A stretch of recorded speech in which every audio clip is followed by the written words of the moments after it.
Ya, nah ini Bapak narasumber kita hari ini. Jadi sejak tahun 2000 nih saya lihat di LinkedIn-nya beliau, ini sudah jadi financial analyst di RSM Indonesia gitu ya. Kemudian beliau juga sudah jadi compliance and risk manager di MLC Indonesia. Ya, jadi ini masih bidang finance, kemudian juga di TNT jadi internal control manager, kemudian juga sempat di Carrefour Indonesia jadi internal control development manager, jadi training and people development general manager. Wow, jadi dari financial sudah berpindah ke people development nih. Kemudian beliau juga sempat berkarir di Enterprise Risk Management and Internal Audit Senior Manager di PT Mega Mahadana Hadiah. Dan kemudian juga pernah di Happy Fresh, jadi Group Finance Controller, balik lagi ke bagian financial, kemudian di VIP Etobi, e-logistic startup sebagai VP Finance. Kemudian sekarang sudah pindah ke CEO and co-founder Tani Fund. Ya. Oh, ini sampai 2021. Oke, jadi Tani Fund ini kalau saya baca sepertinya ini di bidang pertanian. Kemudian beliau juga tercatat sebagai seorang investor dan juga advisor di Era Tani. Wah, ini juga pertanian ya. Kemudian sekarang beliau ternyata menjabat sebagai di Tani Hub sebelumnya beliau adalah CEO dan co-founder, kemudian juga sempat jadi board member dan sekarang hanya menjadi shareholder, tapi beliau sekarang sepertinya sedang sibuk di Jaring Pangan Indonesia sebagai investor dan advisor, dan kemudian juga sekarang beliau menjabat sebagai founding dan managing partner di Tunnel Red. Apa nih Tunnel Red? Ya, hari ini kita akan bahas nanti ya. Sudah pada penasaran? Oke. Nah, sebelum saya mengundang narasumber kita yang keren, luar biasa gantengnya untuk maju bersama dengan kita hari ini, saya pengen mengingatkan teman-teman, karena ini bentuknya virtual ya teman-teman ya, jadi kadang-kadang mungkin ada kendala internet atau mungkin ada kendala di gadgetnya. Jadi kalau misalnya tiba-tiba host yang cantiknya ini hilang, teman-teman please jangan left, tetap saja stay di Zoom meeting ini karena nanti sebentar lagi saya akan pulang kembali. Kemudian apabila ada narasumbernya yang ganteng juga hilang, jangan kaget, jangan panik, tetap stay saja. Oke? Jadi kalau misalnya teman-teman sendiri yang tiba-tiba mental keluar, juga jangan panik, tinggal klik ulang linknya masuk lagi ke acara. Oke, teman-teman? Baik, oke. Jadi setelah saya perkenalkan tadi siapa narasumber kita hari ini, boleh dong kita kasih sambutan yang meriah untuk kita sambut beliau untuk maju ke depan panggung. Ini bukan panggung, tapi layar ya. Oke, mari kita berikan sambutan yang paling meriah dengan cara mengetikkan angka 9 di kolom komentar. Ya, dan ladies and gents, inilah dia Pak Ivan Ari Sustiawan. Yeay! Woohoo! Thank you Mbak Elvi. Wow, luar Halo. biasa nih. Selamat malam Pak Ivan. Malam. Aduh, luar biasa. Saya jadi agak deg-degan banget nih denger dari tadi kata-kata Mbak Elvi diulang-ulang terus nih, bagian-bagian yang memuji-mujinya nih. Iya, takutnya itu apa namanya ya. I really appreciate ya bisa ketemu teman-teman semua di apa nama talk show malam ini gitu, dan saya lihat pesertanya lebih dari 250 orang ya. Wow. This is the event ya. Untuk lokasi yang sangat jauh dari Jakarta. Ya, actually I'm now in Jakarta ya, dan last time I visit Medan itu kurang lebih hampir 4 tahun yang lalu ya, gitu ya. Jadi 4 tahun yang lalu. ya, waktu ada project di Medan juga waktu itu. Jadi I miss Medan a lot ya. Jadi it's a good moment to share with you guys gitu ya. Jadi mudah-mudahan malam ini bisa bermanfaat buat kita semua nih, sharing about the entrepreneurship juga nantinya. Thank you Mbak Elvi. Oke, jadi Miss Medannya ini Miss apanya nih? Kuliner kah? Ya, sering kali kan masih sering visit ke sana kemari, ketemu dengan beberapa orang. Kadang kita kolaborasi, kadang mereka minta kita juga untuk mentornya. Some people juga pengen ngebangun startup and then saya bantu mereka untuk kasih advice juga segala macam gitu loh. Jadi memang not only in Jakarta fokusnya, tapi betul-betul sampai ke tier 2, tier 3 gitu ya. Karena kita tahu bahwa teman-teman yang ada di kota-kota jauh dari Jakarta itu kadang-kala kesulitan untuk mendapatkan great mentor or coach gitu ya. Jadi mereka juga perlu diberikan perhatian juga sih. Dan itu yang menjadi salah satu juga agenda dari Thunderbird ya. Artinya kita nggak mau fokus di kota besar aja, tapi juga kota-kota tier 2, tier 3 juga gitu loh. Oke. Jadi sudah sampai ke pelosok-pelosok juga lah, boleh kita bilang seperti itu ya, Pak? Ya, seperti itulah kira-kira kan memang sesuai dengan misi kita juga sih. Saking serunya saya ketemu dengan Pak Ivan, saya sampai lupa salaman dulu, sungkem Pak. Aduh, kalau biasanya kalau kita ketemu secara offline kita mesti salaman, ini nggak boleh salaman, jadinya begini Pak, gitu loh. Terus Pak, apa kabar? Belum ditanya, ya ampun. Sehat selalu buat kita semua di musim yang pandemik ini, mudah-mudahan segera berlalu lah ya. Jadi ya kita bisa beraktivitas seperti normal apa adanya dan bisa berbisnis dan berusaha semaksimal mungkin. Apalagi kan kita tahu bahwa perkembangan startup di Indonesia ini makin gila-gilaan nih gitu, karena banyak juga investor luar yang juga menyorot Indonesia ini menjadi target utama mereka gitu dibanding negara lain. Nah ini yang mungkin teman-teman juga masih paham bahwa Indonesia masih menjadi salah satu target utama para investor dari luar untuk menanamkan modalnya di perusahaan startup. Wow. Wah, kita sudah baru mulai saja sudah panas nih, sudah bicara soal startup, sudah bicara soal investor luar. Waduh, ini saya juga udah panas ini, Pak. Jadi gila ya, teman-teman ya. Ini yang satu hostnya ada di Medan nih. Narasumbernya ada di Jakarta, teman-teman ada dari berbagai kota gitu ya, tapi kita bisa kumpul di sini, ini semuanya berkat teknologi. Dan bukan hanya berkat teknologi, tentunya juga berkat micro skill. Boleh kita berikan tepuk tangan yang luar biasa buat micro skill ya? Yes. Ya, jadi acara ini terselenggara karena ada micro skill Alumni Entrepreneurs Connect. Jadi ini adalah sebuah komunitas yang di mana tempat perkumpulan para alumni-alumni seperti saya contohnya, saya juga tergabung di dalam, makanya saya bisa ikutan acara ini gitu. Jadi buat teman-teman yang dari alumni-alumni, welcome untuk join micro skill Alumni Entrepreneurs Connect. Kemudian juga untuk teman-teman mahasiswa juga ya senang sekali saya dapat berkenalan dengan teman-teman. Dan hari ini juga ada Pak Ivan di sini yang kita akan bicara soal startup. Semasa saya kuliah, saya masih belum ngerti yang disebut dengan startup. Aduh, ketahuan usia saya gitu ya.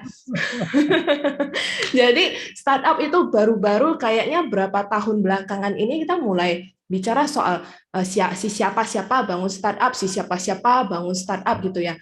Terus karena saking penasarannya itu saya kadang-kadang saya sampai merasa apakah saya sudah terlalu tua gitu loh untuk ikutin startup gitu loh. Jadi saya senang banget ketika ada Pak Ivan mau sharing di sini. Nah, Pak, saya kan lihat ya dari dari pengalaman karirnya Bapak itu kan sampai dari mana ke mana, awalnya dari financial gitu ya. Terus saya lihat sepertinya loncat ke people development, sempat juga ke bagian pertanian, dan dari corporate satu ke corporate lainnya kadang-kadang juga industrinya berbeda-beda nih Pak. Jadi sebelum kita bicara sampai ke startup, saya pengen tahu dulu dong Pak, ini bagaimana awal karirnya Bapak gitu loh, mulainya dari mana dulu, terus kenapa pilihnya itu, and then why you move from one corporate to another corporate. Silakan Pak. Ya, thank you Mbak Elvi. Jadi kalau back to tahun 2000 ya, tahun 2000 ketika sudah lulus baru kuliah lah. Kita waktu itu karena jurusannya adalah accounting finance gitu ya, ekonomi lah gitu ya. Jadi pengennya jadi auditor gitu ya. Wah, pokoknya kalau jadi auditor tuh udah idaman lah buat semua lulusan ekonomi terutama accounting gitu ya. Tapi memang setelah menjalani itu dapat kesempatan saat itu lagi musimnya program restructuring karena kita lagi masa krisis ya tahun 98 gitu. Jadi so many projects untuk perusahaan-perusahaan disehatkan. Nah, itu pelajaran pertama bagaimana mengelola atau membantu perusahaan-perusahaan yang sakit gitu ya supaya mereka bisa bangkit. Nah, and I spent almost 2 years di sana gitu. Dan dari sana mendapat kesempatan untuk kemudian pindah ke financial institution, insurance gitu ya, kemudian baru ke logistik. The reason why saya kemudian terlihat seperti kok lompat-lompat 2 tahun gitu ya, memang punya ambisi untuk memiliki knowledge yang cukup beragam gitu ya. Because sejak lulus itu sudah bermimpi untuk menjadi entrepreneur. But I know to become entrepreneur it will take time gitu ya. Karena nggak ada yang instan. Beda sama zaman sekarang kalau kita melihat peluang lebih besar. Kalau zaman dulu bisa dibilang akses sangat sulit, modal juga sangat terbatas gitu ya. Dan saat itu belum ada yang istilahnya seperti kayak model startup sekarang ini gitu. Dan akhirnya yang saya lakukan adalah mencoba memperkaya kemampuan keahlian secara profesional yang nantinya satu hari nanti akan komplit dan siap untuk terjun sebagai entrepreneur. Nah, bicara entrepreneur tadi kan Mbak Evi bilang bahwa banyak yang anak-anak muda nih segala macam. Nah, Mbak Evi bisa bayangkan ya, 8 tahun lalu tuh ketika saya memutuskan untuk masuk ke dunia ini, usia saya tuh udah di atas 35 gitu ya. I mean for some people mungkin dia terlambat gitu. Wah, udah ketuaan lah, but I believe bahwa nggak ada kata terlambat sih gitu. Umur itu ya just number gitu ya. Makanya ketika mulai bangun salah satu startup agritech di Tanihub itu saat usia saya di 38. Dan di mana saat itu founder-founder yang saya temenin itu usianya 24, 23, 25 paling tua gitu ya. Dan kenapa saya putuskan saya untuk membantu mereka dengan segala risiko atau tantangan gitu, karena kalau orang yang sudah settle gitu ya, it's not easy gitu ya untuk dia itu pindah ke suatu posisi yang dimulai dari awal, start over. Apalagi kalau dia sudah dibilang bahwa oke, 6 months di awal you nggak bisa dapat gaji dulu nih. Wah, ini bisa kebayang kalau kita belum masih mengandalkan single income yang satu aja gitu loh. Nah, sementara punya tabungan mungkin nggak terlalu banyak gitu. But again, ya inilah jiwa entrepreneur gitu ya. Artinya ketika ada tantangan, ada kesempatan, ya kita mesti memilih sih gitu loh.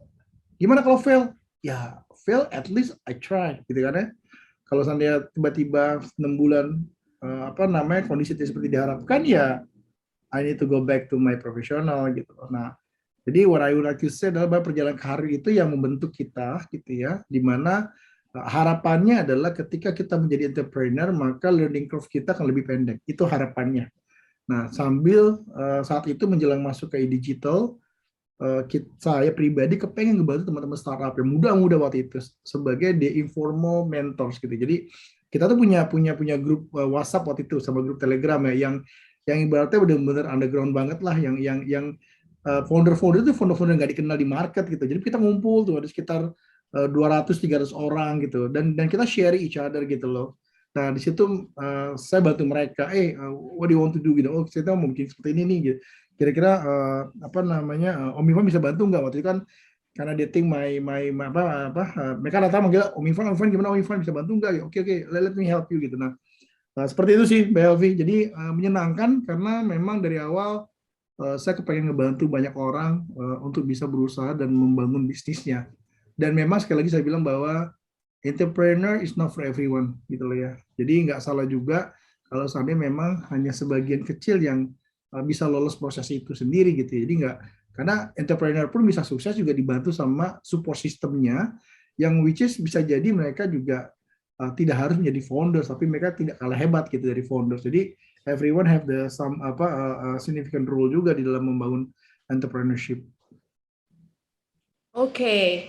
Nah, jadi tadi Pak Ivan sempat cerita ya bahwa memang berpindah-pindah itu karena untuk memperkaya pengalaman. Nah, ini yang jadi penasaran saya Pak gitu. Apakah dari awal gitu ya, Bapak sudah punya vision, oke, kedepannya saya bakal ke digital gitu loh. Jadi dari awal saya sudah mesti susun dulu, saya mesti dapat pengalaman apa, financial, kemudian agriculture atau apa gitu. Sudah ada vision seperti itu kah, Pak? To be honest, saat itu kan memang di tahun-tahun, ya maksudnya 20 tahun lalu itu kan belum ada fase di mana digital wave itu datang gitu ya. Jadi lebih karena memang how to build the company, conventional company gitu ya. Nah, mulai muncul keinginan itu ketika di awal tahun kurang lebih 2014 2015 gitu, melihat apa ada peluang nih, kita melihat bahwa trennya udah mulai kelihatan bahwa digital industri ini menjadi sesuatu yang masa depan kita lah gitu. I imagine bahwa kalau kepengen nge-build lebih, especially for let's say for our family, for our kids gitu ya. Of course, kita masih terjun di dunia di mana akan menjadi masa depan mereka gitu ya. So we can share everything to them gitu ya. Nah, saat itu pikiran seperti itu. Jadi, wah ini this a big opportunity in the digital, walaupun memang nggak semua orang yang sudah bekerja di brick mortar business bisa beradaptasi dengan dunia startup atau digital. Karena ya tadi ada agility-nya, ada juga model daripada mekanis hierarki dan segala macam gitu ya. Jadi memang terpikirnya pada saat 8 tahun lalu melihat beberapa pemain digital sudah mulai berkembang dan segitu dinamisnya, melihat bahwa ada pergeseran gitu ya, bahwa teknologi itu segitu cepatnya gitu yang merubah behavior masyarakat kita. Nah, ini yang mendorong kayaknya memang ini nih yang my next my next journey-nya gitu loh. Kurang lebih seperti itu Mbak Elvi. Oke, jadi sebelumnya kan Pak Ivan itu kan ada di bidang financial gitu ya. Tiba-tiba ke bidang digital itu adakah menemukan kesulitan ketika beradaptasi gitu, Pak? Pasti. Makanya kan ketika saya datang, so many people itu underestimate me, ya, including my friend yang di perusahaan ya konvensional atau big motors gitu. They said bahwa ngapain sih kerja bangun startup gitu from zero gitu ya, mulai ngamen lagi sana sini segala macem gitu, udah enak-enak kerja sebagai profesional posisi yang cukup tinggi gitu ya. Nah, the thing is ya baik lagi bahwa is a calling ya gitu, kan semua orang sih bisa ngerasain seperti itu sih. Jadi memang I think that at that time gitu ya, bahwa digital ini, industri ini butuh orang-orang yang sudah experience gitu ya. You know bahwa saya itu full milenial segala macam, but pada saat itu kelihatan bahwa banyak kesalahan-kesalahan elementer yang terjadi karena mereka tidak didampingi sama orang-orang yang experience gitu ya. Nah, orang-orang experience sendiri enggan untuk terjun di dunia bisnis digital. Jadi ini memang hal yang saat itu bisa dibilang pro cons terjadi ya. Dan saya termasuk yang salah satu yang berani lah terjun, dan saat itu orang merasa wah nggak bakal bisa beradaptasi nih, terlalu old school banget gitu ya, nggak ngerti nih gimana milenial. No, I learn gitu ya, karena dari apa yang saya miliki dan punya, saya mencoba belajar nih gitu. Dan juga mengajarkan teman-teman yang masih muda bahwa ngebangun bisnis itu harus prudent, walaupun speed is also important gitu. Jadi speed, quality is always become the most important thing gitu ya. But di luar itu sendiri adalah bahwa teman-teman mesti tahu nih apa sih yang membuat bisnis itu bisa sustain gitu ya. Nah, itu yang penting sih. Jadi proses berbaur dengan teman-teman yang berusia jauh lebih muda itu memang yang paling sulit di situ gitu ya. Memberikan gambaran, gaya-gaya kerjanya segala macam itu penuh dengan dinamika lah. Oke, wah luar biasa banget. Jadi kalau Pak Ivan sempat merasa, aduh saya kok ketuaan, kok teman-temannya pada anak-anak muda gitu ya. How do you menjaga kesehatan mental, bukan kesehatan mental. Bagaimana Anda menjaga mental Anda tetap kuat gitu loh. Mentalnya Pak Ivan tetap kuat untuk berada di sana, mau dikatain ketuaan kayak, terus mau di istilahnya kan berpindah industri gitu ya, dari yang digital yang kayaknya mungkin dari awal saya nggak tahu apakah Pak Ivan sebelumnya memang sudah pernah mempelajari itu, atau begitu lihat ini sesuatu yang baru nih, ini opportunity nih, langsung jam ke sana atau gimana? Butuh waktu yang berapa lama sih untuk berpindah ke sana gitu, Pak? Itu ya tadi ada masa transisi di mana saya sempat membantu beberapa startup before I decided to lead my own startup ya. Itu saya lakukan untuk beradaptasi, untuk tahu nih kayak apa sih karakter teman-teman yang ada di startup ini gitu ya. Dan lagi bahwa balik lagi ya, sebenarnya ini lebih karena bagaimana kita bisa membuka mindset kita gitu ya.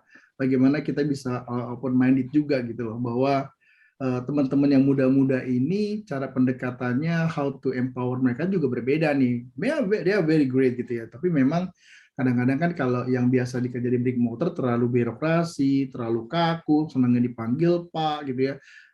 Ya terlalu formal lah gitu. Nah, kita mencoba menyesuaikan nih gitu. Jadi bahkan ya apa namanya waktu saya pertama kali ngelit di startup ini gitu ya, kita udah terbiasa manggil kadang Mas, kadang kita panggil Om karena ya mungkin dianggap bahwa oh lebih tua nih segala macam. Nah itu bahasa-bahasa yang kita coba apa namanya biasakan ke teman-teman semua gitu ya, dan kita benar-benar memangkas birokrasi banget sih gitu loh, dan satu chill lah dengan mereka gitu, nggak cuma about the works tapi di luar kerja juga kita temenan gitu ya, kita nongkrong bareng, kita have fun bareng gitu. Nah hal itu yang saya perlu lakukan gitu ya, mengingat bahwa stigma bahwa aduh orang big motor pasti nggak kaku lah, pasti kan nggak berpikiran maju dan segala macam. Nah itu yang akhirnya apa namanya bisa terbantahkan dan bisa dilihat tuh Mbak Elvi.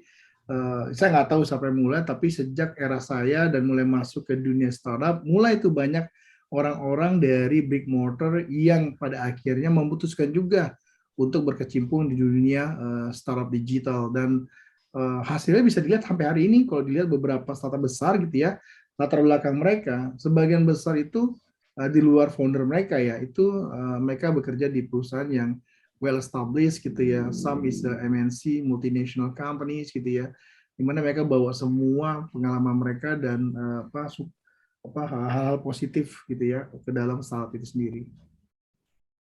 Oke, jadi saya diingatkan untuk jangan panggil Pak kali ya, mesti panggil Mas gitu ya. Kalau saya panggil Pak yang tua itu bukan yang dipanggil, tapi yang manggil ini yang merasa tua gitu.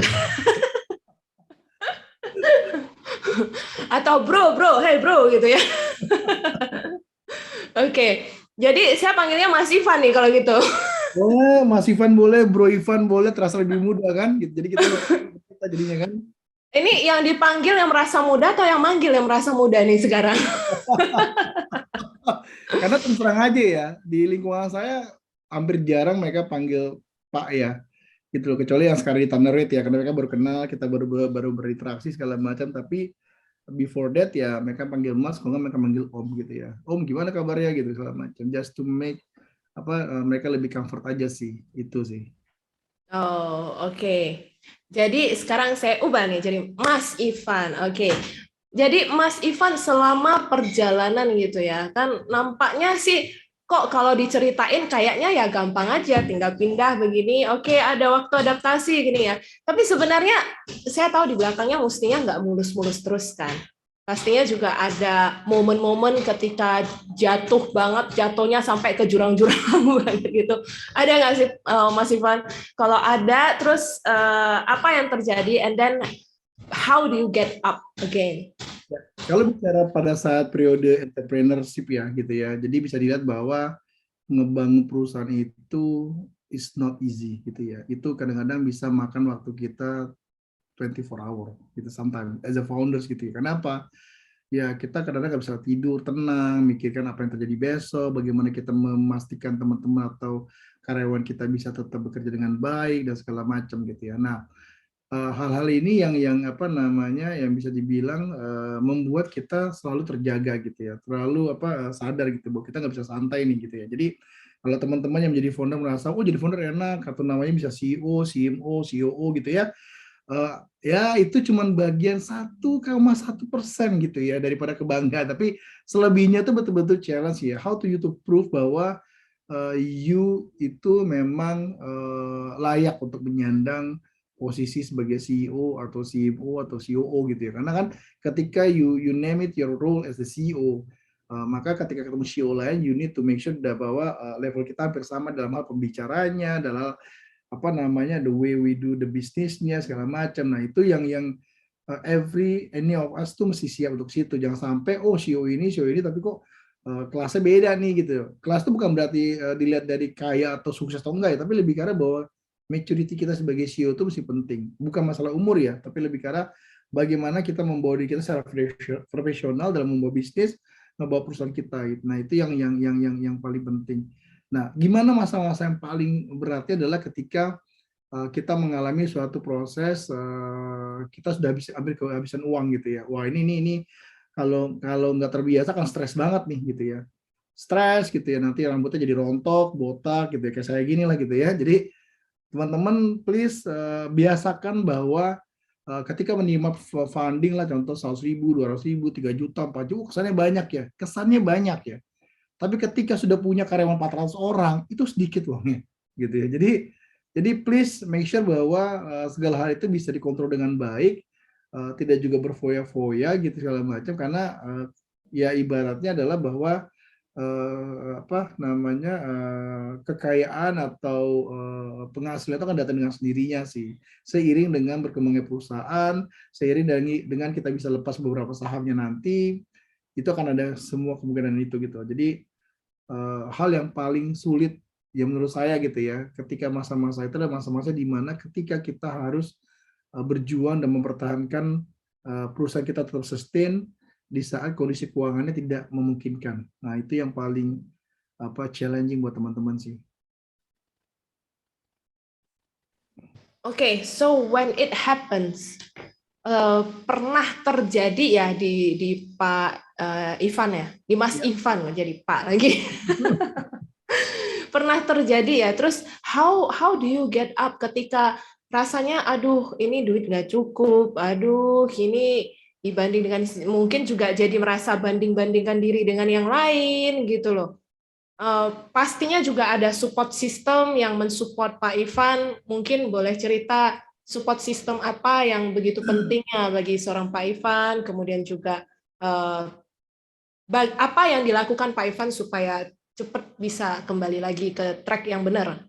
Ya, pertama pastinya adalah inner cycle kita adalah keluarga ya. Itu number one tuh gitu ya. Karena gimana pun sesulit apapun gitu, kita akan pulang ke rumah gitu ya. Jadi please do not ignore them gitu ya. Sesibuk apapun, mereka adalah support system pertama. Kalau kondisi di keluarga itu kurang harmonis, kurang mensupport, rasanya agak susah ya untuk bisa bersemangat di tempat kerja, tempat bisnis gitu ya. Itu pertama.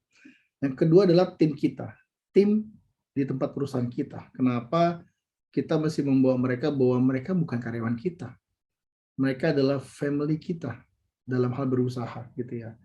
Karena apa? Karena jujur saja ya, kontribusi yang kita harapkan dari mereka tidak semata-mata bisa terbayarkan dengan gaji yang kita berikan mereka. Jadi kita masih punya pola yang lebih beda nih gitu ya. Karena kalau kita lihat, oh iya saya bayar kamu sekian, maka kamu kerja buat saya, itu hasilnya nggak akan seberapa sih.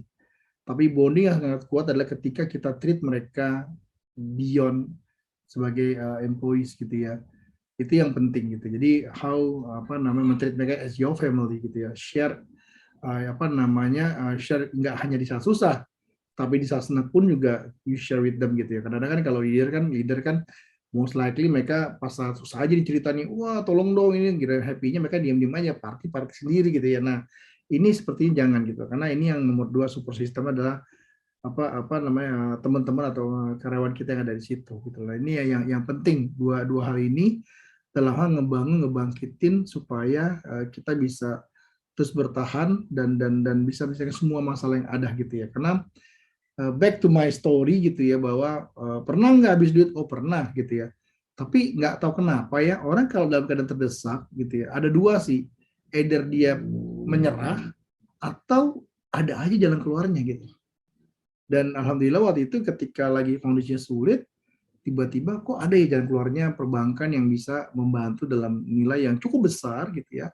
Padahal usia kita baru kurang dari setahun gitu. Nah ini yang juga salah satu terobosan bagaimana akhirnya membuat perusahaan peer-to-peer dengan modal sangat sedikit, yang tadinya semua orang pesimis gitu, waduh mana cukup uang sekian, mana cukup. Ya saya bilang ya dicukup-cukupin gitu loh.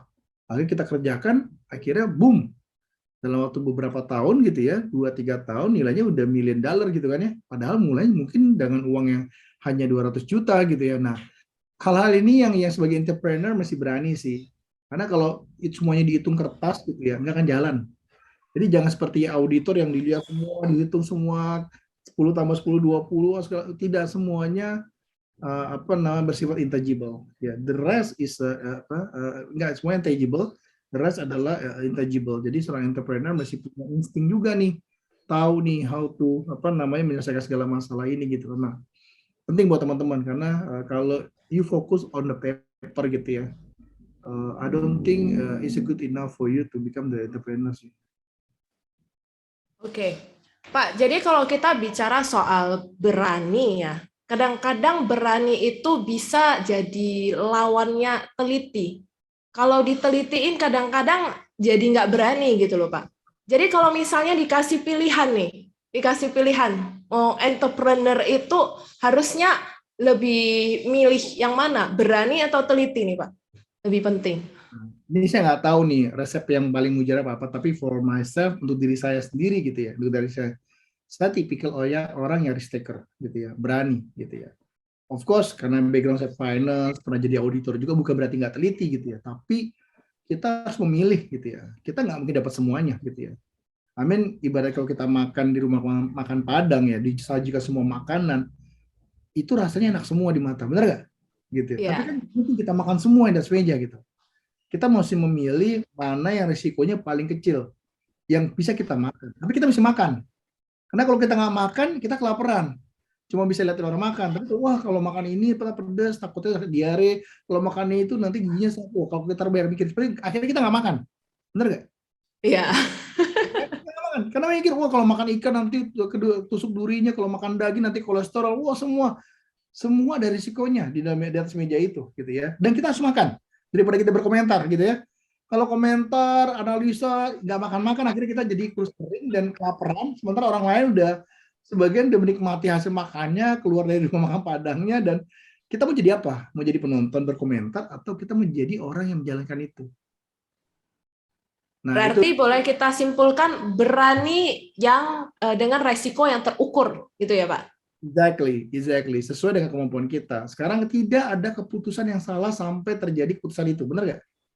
Iya, Kalau benar. bilang, "Oh, kamu salah ambil keputusan." Oh, taunya salah kan setelah terjadi. Sebelum terjadi, ada yang bisa tahu putusan salah? Nggak ada yang tahu. Benar nggak, Mbak Elvi? Ya, ya benar. Saya setuju. Bahkan saya mungkin akan mengatakan sebenarnya nggak ada keputusan yang salah. Hanya saja kadang-kadang itu konsekuensi di belakang keputusan yang kita ambil itu kadang-kadang kita nggak bisa terima gitu ya, Pak. Exactly. Makanya ini kadang-kadang membuat beberapa teman-teman menjadi trauma atau menjadi menyalahkan diri sendiri segala macam. Karena saya bilang, gitu, mencoba itu jauh lebih berarti daripada tidak mencoba sama sekali. Itu aja sih. Yes. Itulah hidup ya. Kalau menjadi entrepreneur ya, kalau enggak ya berarti memang enggak cocok jadi entrepreneur. As simple as that. Jadi memang saya selalu bilang ke teman-teman yang dulu atau zaman berjuang sama-sama gitu sampai sekarang pun gitu. Saya bilang bahwa to be an entrepreneur founder is not for everyone sih. Jadi jangan dipaksain juga. Kalau memang mentalnya, kedewasaannya segala macam belum sampai ke arah sana, maka saya pikir ya jangan dipaksakan gitu loh. Tapi ketika sudah memutuskan ke sana, ada konsekuensi dan ada opportunity yang akan terjadi dan kita mesti siap gitu ya. Jadi kalaupun wah ternyata gagal tidak ya kita belajar dari kegagalan itu. Percaya deh itu jauh lebih nikmat dibanding nggak ngelakuin apa-apa sih. Yes, jadi saya setuju. Memang tadi kata Pak Ivan yang menurut saya ini keren banget ya, mencoba itu lebih berarti daripada tidak mencoba sama sekali. Dan ternyata banyak orang yang sebenarnya menyesali hal yang tidak dia lakukan, bukan karena menyesali hal yang pernah dia lakukan gitu ya. Karena ternyata hal yang telah dilakukan kadang-kadang mungkin terjadi sesuatu yang akibatnya fatal, tapi akhirnya itu justru jadi batu loncatan untuk meloncat lebih jauh lagi gitu ya Pak ya. Exactly. Contoh waktu Oke. ya, oke, Mbak Ya, Elvi. silakan Pak. Lanjut Pak. Enggak, jadi maksudnya adalah sama ketika saya mulai bangun startup gitu ya, banyak teman-teman di bisnis sebelumnya itu yang mereka bilang bahwa aduh, you bakal gagal deh segala macam, dan mereka itu orang-orang sudah dalam posisi director level gitu ya. Oke, nggak apa-apa saya bilang gitu kan ya.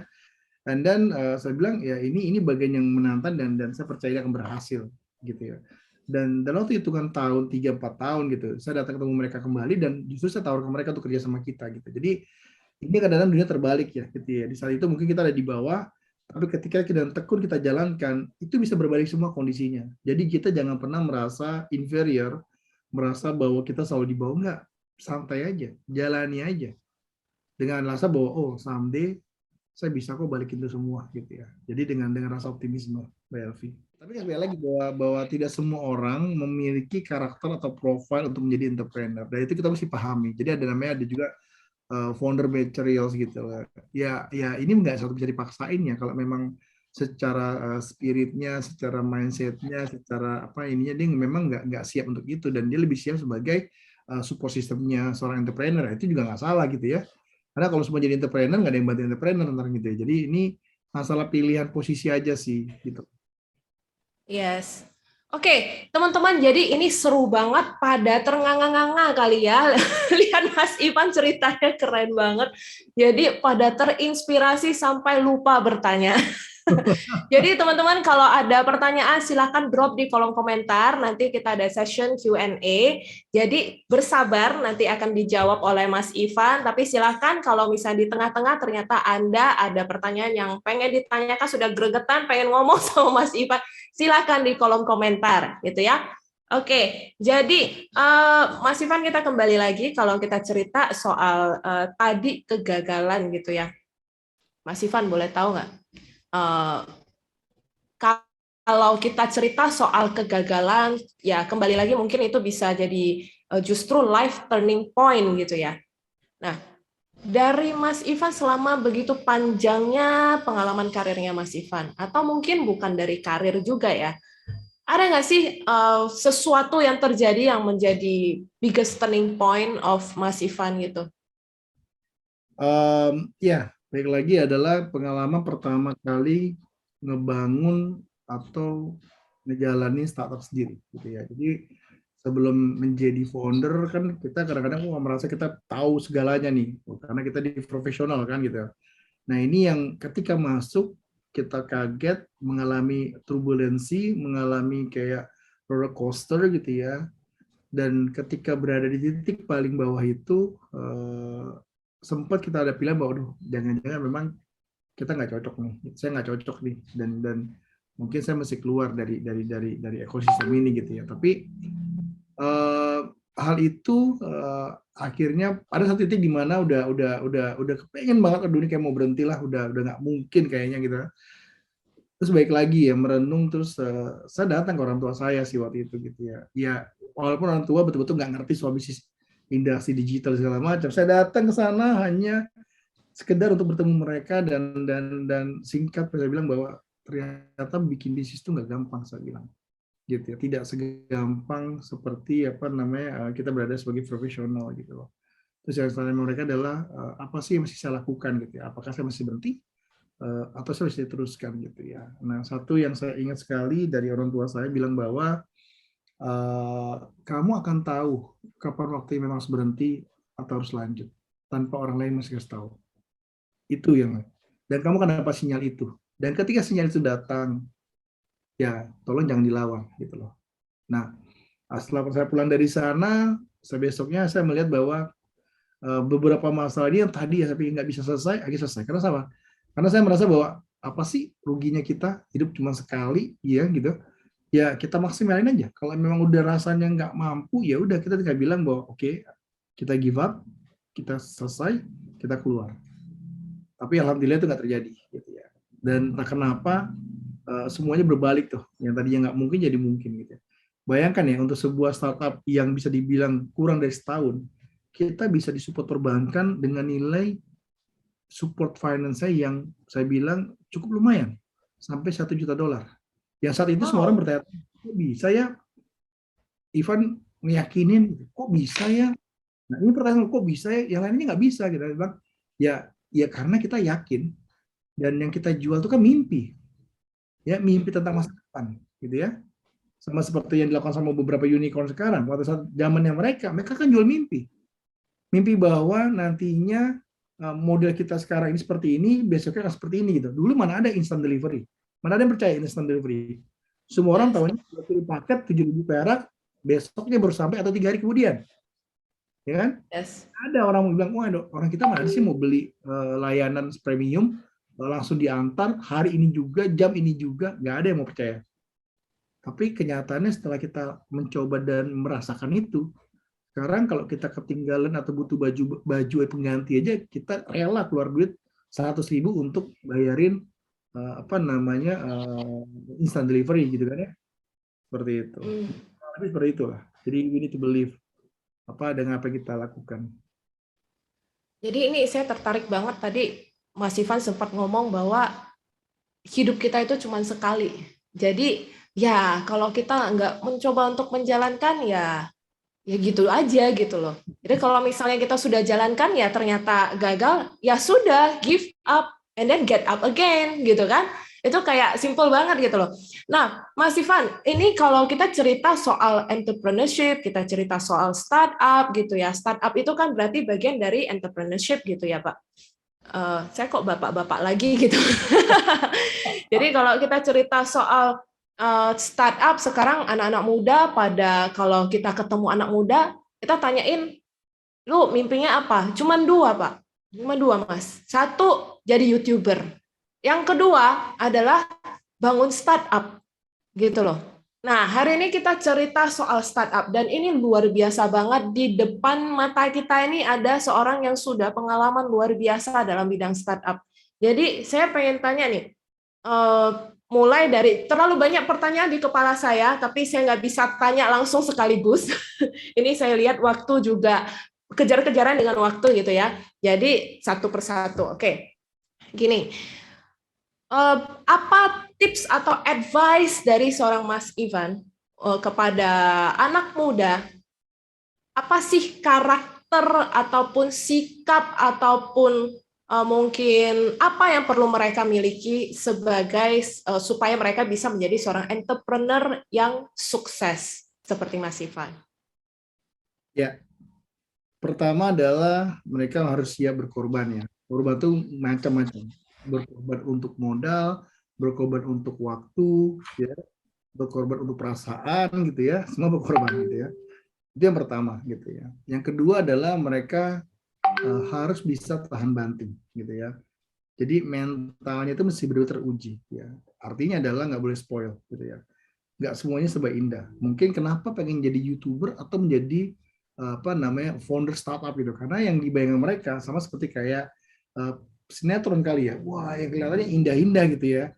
Yang tampil wah fundraising 15 juta dolar, fundraising 25 juta dolar gitu ya. Tiba-tiba langsung berkeliaran bayangan-bayangan tentang hidupnya kok sukses, terus gaya hidup seorang founder gitu ya, party segala macam gitu ya.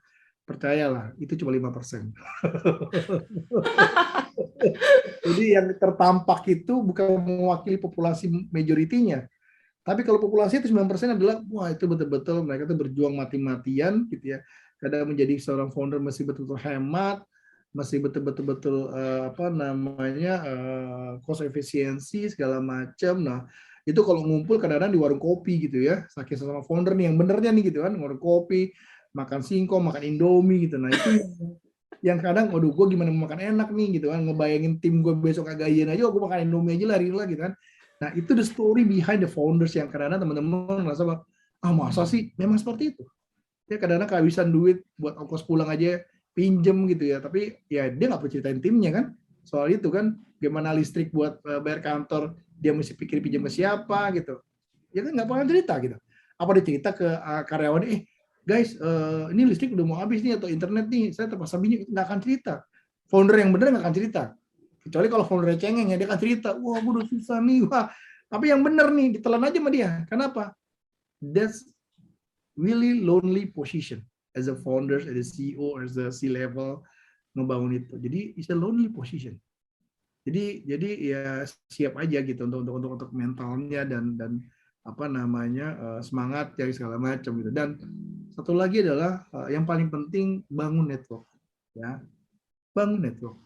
Jangan merasa minder bahwa aduh saya takut nih sama si bapak itu sama si mas itu karena udah seri C, seri D nggak mau kenal saya.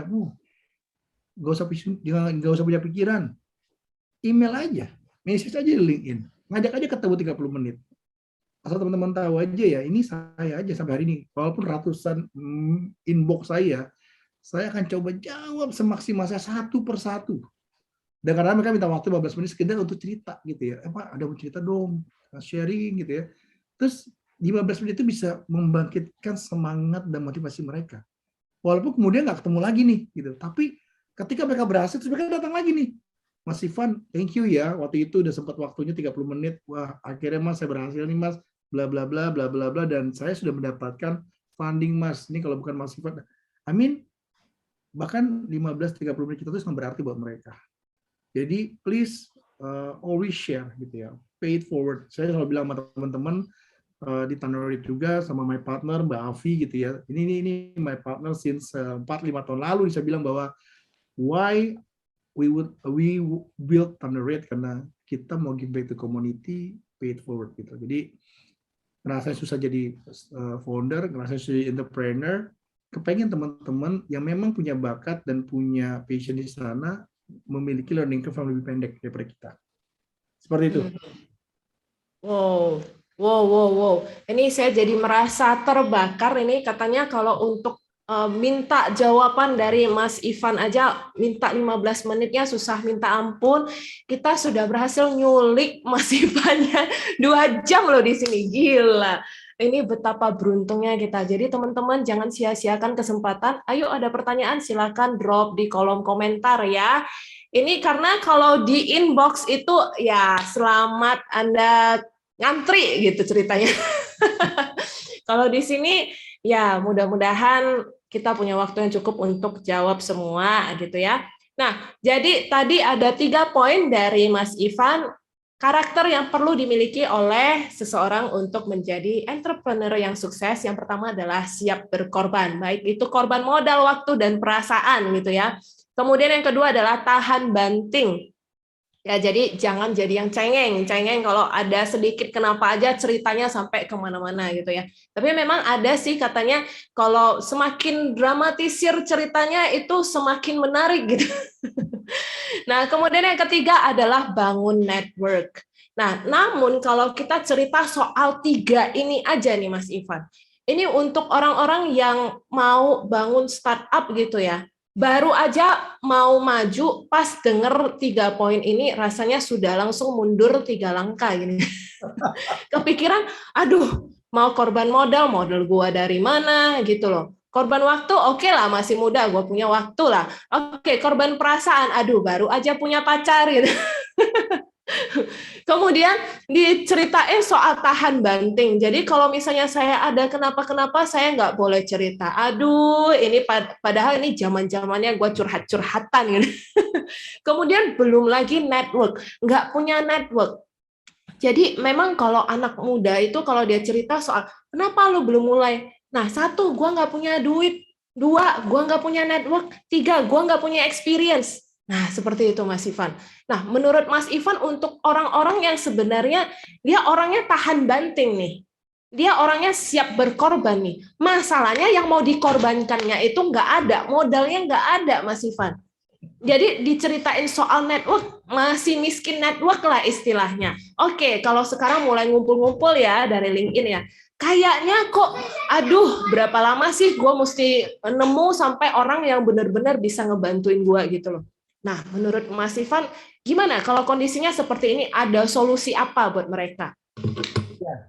Sekarang kalau modal itu kan gini, kadang-kadang kebayang sama teman-teman bahwa, wah butuh modal nih, korban nih modal gitu ya, modal. Modal itu bukan berarti kita bicara uang ratusan juta atau miliaran ya, gitu ya. Kita bicara adalah bagaimana kita bisa memanfaatkan atau apa namanya ya, bukan bisa membuat sekeliling kita dulu deh gitu ya, percaya dengan apa yang mau kita bangun gitu ya. Diri kita lah contoh gitu. Pasti kan ada teman-teman yang kalau bikin founder itu kan ada yang berlebih, ada yang berkurang gitu ya. Itu biasa gitu. Kan nggak mungkin semuanya berkurang gitu ya. Kalau semuanya berkurang mah ya itu bisa terjadi tapi memang akan makin challenging lagi gitu. Nah, dikala kita tidak punya modal sama sekali, bahkan untuk pergi aja kita mesti jalan kaki gitu ya, nggak punya motor, nggak punya mobil. Wah, ini kan udah benar perjuangan banget gitu kan. And then ya kita mesti cari orang yang percaya dengan ide kita. Orang teman kita, keluarga kita, saudara kita, teman. Ya, karena itu korban berikutnya nih. Artinya berkorban berikutnya bagaimana meyakinkan gitu ya. Nah, ini penting buat teman-teman. Nah, kalau tiba-tiba, aduh gimana yakinin ya, saya nggak pede nih, saya minder nih, wah, itu namanya mental blocking sih jatuhnya. Kalau udah mental blocking udah susah sebagai entrepreneur gitu ya. Jadi what I say adalah bahwa percaya deh, kita nggak segitu tidak beruntungnya gitu loh. Ya, percaya deh bahwa di luar sana tuh banyak orang yang membantu. Sepanjang kita memang orang bisa di-trust dan mereka tahu kita orang yang tepat untuk bisa jalanin ini semua gitu. Nah ini yang saya kepengen bilang teman-teman bahwa jangan pernah bilang bahwa aduh nggak mungkin dapat, nggak mungkin ada duit, nggak mungkin ini, nggak mungkin itu. Aduh, yang itu jadi mental blocking sih. Ya, kenapa? Saya pernah kok invest nggak banyak sih. Beli ada teman-teman dikenal sama temennya teman gitu ya. Dan itu diawal dengan obrolan biasa gitu ya. Dan melihat karakternya, melihat mereka segitu antusiasnya, melihat bagaimana bisnis modelnya betul-betul menjanjikan, akhirnya saya taruh uangnya. Itu kan nggak diminta gitu ya. Nah, let the story do the job gitu ya. Jadi kadang-kadang kita kenal betul network, sering ngobrol sama orang, sampai kasih lihat orang. Menurut kalian ini bagus nggak sih bisnis model ini? Oke nggak sih? Promising nggak sih? Kalau promising, kira-kira kalian mau nggak sih taruh uangnya di sini? Ya nggak usah banyak-banyak lah, 50 juta, 1 juta. Kan testing the water gitu ya. Nah, mesti berani sih. Kalau nggak berani kan nggak tahu nih seberapa bagusnya kita punya apa namanya ide atau apa bisnis model gitu ya. Kayak gitu sih. Jadi sekali lagi bahwa jangan membuild the mental blocking ya gitu. Karena kalau udah itu mah ya rasanya udah nggak bisa aja. Akhirnya kita nggak kemana-mana, males gitu segala macam. Again, saya bangun startup dari nol. Ya, nggak ada support yang namanya konglomerat apa nggak ada. Benar-benar nggak ada. Gitu. Jadi saya aja bisa, kalian pasti bisa. Kalau memang apa namanya kalian punya passion dan betul-betul mau menuju itu dan ya yakin ngebangun sesuatu yang betul-betul promising ya. Nggak cuma idealis ya. Kadang-kadang kan idealis nih, tapi sebenarnya idealismenya itu nggak membuat perusahaan menjadi profitable. Cuma sekedar kayak model charity atau project biasa ya, which is itu jadi nggak tertarik investor. Tidak ada investor satupun yang dia tidak kepengen untuk dapetin return dari apa yang diinvest sama dia. Itu pasti. Nggak usah investor. Kita aja kalau taruh duit pasti pengen ada return-nya, benar nggak? Kecuali kalau memang untuk donation, itu lain cerita gitu ya. Nah, so we need to put ourselves as an investor. Kalau kita kasih tahu soal bisnis yang kelihatannya biasa-biasa aja, orang nggak akan tertarik. Tidak akan tertarik. Tapi kalau kita taruh sesuatu yang luar biasa nantinya, ini akan menjadi game changer gitu ya. Ini akan menguasai kota Medan contohnya. Wah, ini saya yakin nggak usah Mbak Elvi. Saya dari Jakarta aja tertarik tuh untuk dengerin lebih lanjut. Jadi contoh kalau dibilang, wah pokoknya kalau dijadi, saya bisa pastikan 70% orang Medan akan pakai aplikasi ini. Wah, nah itu yang mau didengar nih, gitu kan. Ada nggak idenya apa? Gitu Mbak Elvi. Sorry nih kalau kebanyakan ceritanya. Oke, jadi ini kan yang jadi masalah itu justru adalah ini kayaknya gaung ya suara saya. Ya. Sebentar. Oke, semoga sudah tidak gaung. Baik, jadi ini yang jadi pertanyaannya adalah kalau mau cepet nih, kan kalau mau cerita ke orang yang percaya pada mimpinya, yang kemudian mau invest di sana gitu ya, perlu nemu orang yang tepat juga gitu ya Pak. Nah, Betul. yang jadi tantangan itu adalah menemukan orang yang tepat itu loh. Nah, itu dia. Menemukan orang yang tepat yang ketika dia cerita bukannya nertawain, justru semangatin dan justru bahkan melihat bahwa ini bagus nih, saya mau invest nih gitu loh. Tapi kalau kita cerita ke orang yang salah, justru orangnya malah apa sih lo gitu loh. Lo nggak salah gitu. Nah, jadi kan saya dengar nih kalau dari startup mereka juga banyak sekali hal yang perlu mereka lakukan dan mereka juga butuh bimbingan. Kadang-kadang bingung mau cari bimbingan kemana, mau cari network kemana gitu loh. Ada nggak sih Pak lembaga atau apa gitu yang bisa membantu para startup supaya mereka bisa lebih cepat dapetin networknya, lebih mudah untuk dapetin investornya, terus mungkin juga dapat bimbingannya gitu. Ada nggak sih Pak? Yang paling dekat adalah ya dengan Thunder Rate sih, itu paling dekat gitu ya. Maksudnya, kita hadir di situ gitu. Jadi buat teman-teman daripada pusing-pusing cari ini itu oke.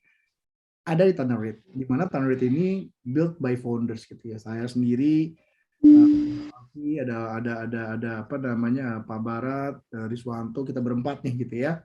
Dan teman-teman yang lainnya di belakang itu semua gitu. Jadi memang baik lagi banyak nggak yang seperti kita, ada seperti kita dengan model atau warna yang juga khusus gitu ya masing-masing gitu ya. Nah kalau bicara kayak mentoring, coach segala macam, sekali lagi bahwa kita punya apa namanya platform lah gitu ya. Kita tahu ada LinkedIn di situ segala macam. Kita manfaatkan sebesar-besarnya. Ada forum-forum, ada beberapa program-program juga, ada beberapa webinar juga segala macam. Manfaatkan sebesar-besarnya untuk ngebangun network kita gitu ya. Nah ini yang saya berharap teman-teman nggak pernah bosan-bosan, nggak pernah berhenti. Bahkan kalau nanti sudah pandemi sudah mulai berakhir, kita bisa ngumpul lagi, kita bisa ngobrol secara offline lagi, perbanyak itu gitu ya. Karena bukan apa-apa, dari situ kita bisa tahu, oh kita untuk tahu ini kita mesti kemana larinya, untuk hal ini kita ke siapa larinya gitu. Jadi memang ini yang teman-teman ya amin, nggak semuanya mesti wah saya bisa handle loh. Ini saya juga bisa pastikan bahwa tidak hanya saya yang bisa bantu teman-teman, banyak tinggal teman-teman pilih yang cocok yang mana nih gitu ya, sukanya yang kayak seperti apa nih cocok gitu ya. Nah ini saya berikan bahwa Tanred bisa menjadi satu alternatif buat teman-teman gitu ya. Kita punya program, kita lagi buka sampai dengan tanggal 22, teman-teman bisa langsung kunjungi website kita tanred.com, dan nanti akan ada program yang sangat komprehensif gitu ya selama 3 bulan, di mana teman-teman akan mendapat pembekalan yang sangat baik, sangat bagus, karena memang mentor dan speaker-nya juga pilihan gitu ya.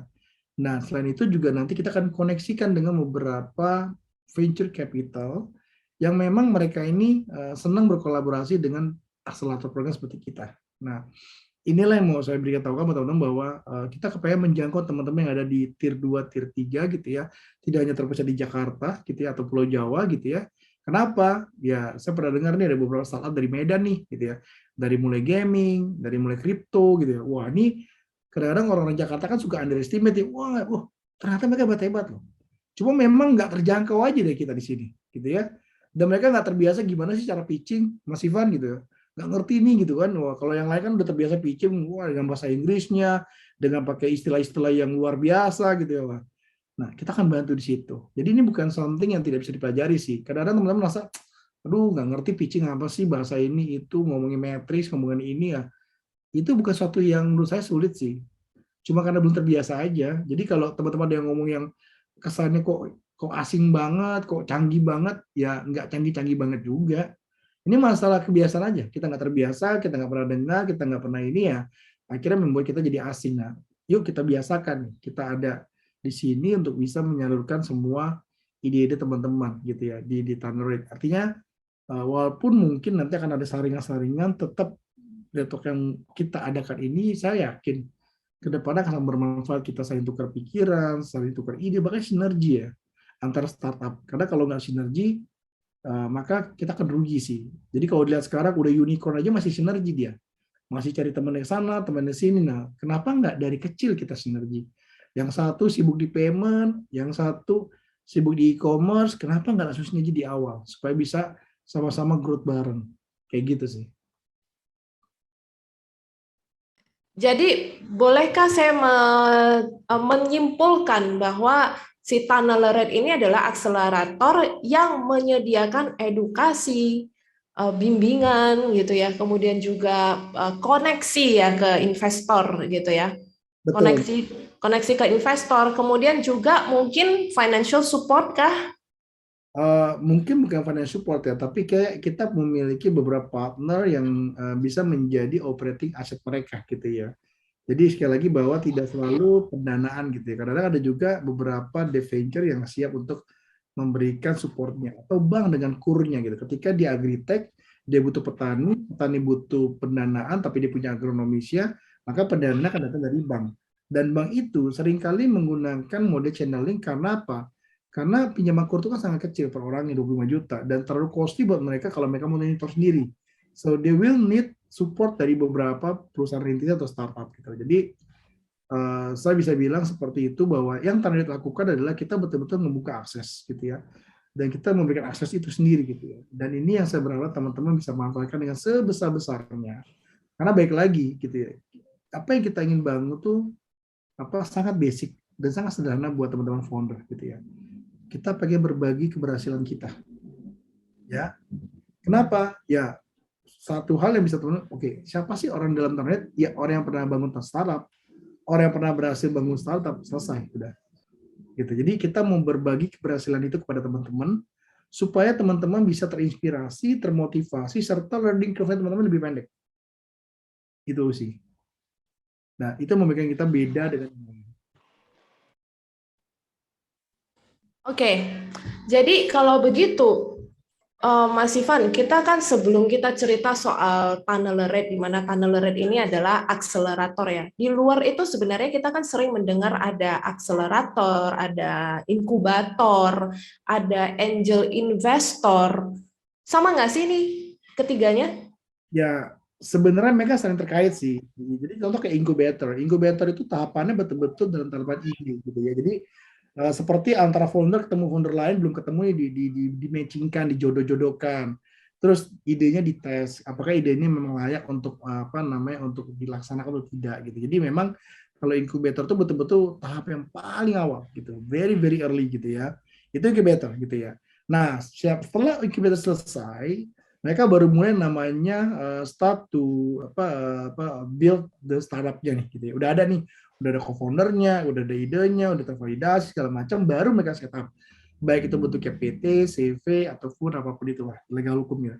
Nah, sejak mereka mulai untuk membangun itu dan mulai go to the market, itulah tahapan di mana mereka masuk ke stage yang namanya accelerator. Karena kita memang apa namanya menyediakan program ini untuk teman-teman yang sudah beroperasi minimal 6 sampai dengan 12 bulan.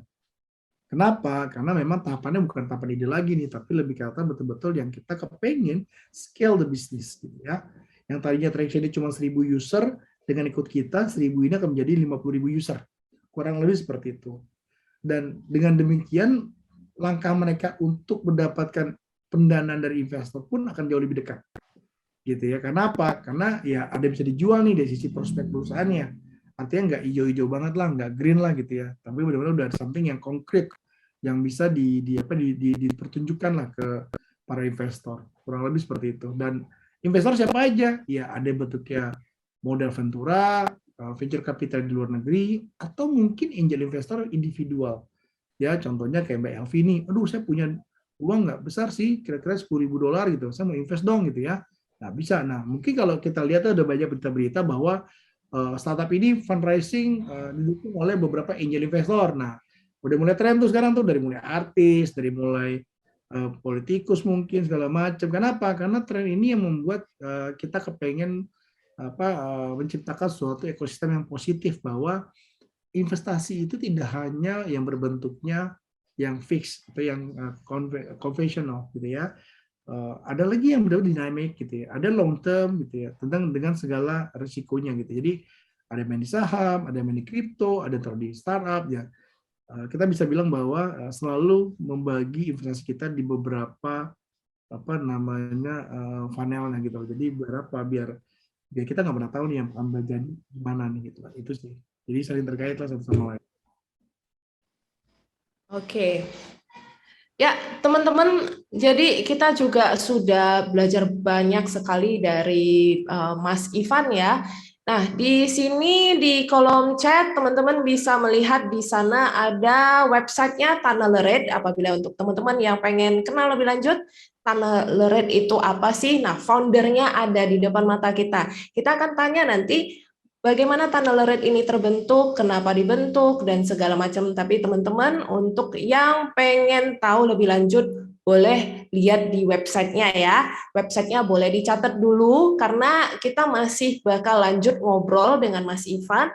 Nah, dan kemudian Mas Ivan juga nanti akan memberitahukan program yang sedang berjalan, yang mungkin teman-teman yang sedang membangun startup juga akan bisa bergabung di sini. Itu ya. Nah, sebelum kita bicara soal program dari Tunnel ini sendiri, Mas Ivan, boleh share dong sebenarnya visi misi daripada Tunnel ini sendiri apa? Mungkin tadi sudah sempat diomongin untuk bagaimana membantu teman-teman supaya pay it forward gitu ya. Tapi mungkin boleh di penekanannya di sini apa gitu loh. Kenapa sih Tunnel ini dibangun? And then why orang memilih akseleratornya, kenapa mereka harus memilih Tunnel ini sendiri gitu Pak? Silakan. Baik, baik, Mbak Evi. Saya minta izin ya, saya mau kasih apa namanya presentasi singkat aja gitu ya. Nanti saya skip yang nggak terlalu penting ya. Cuman sebentar ya.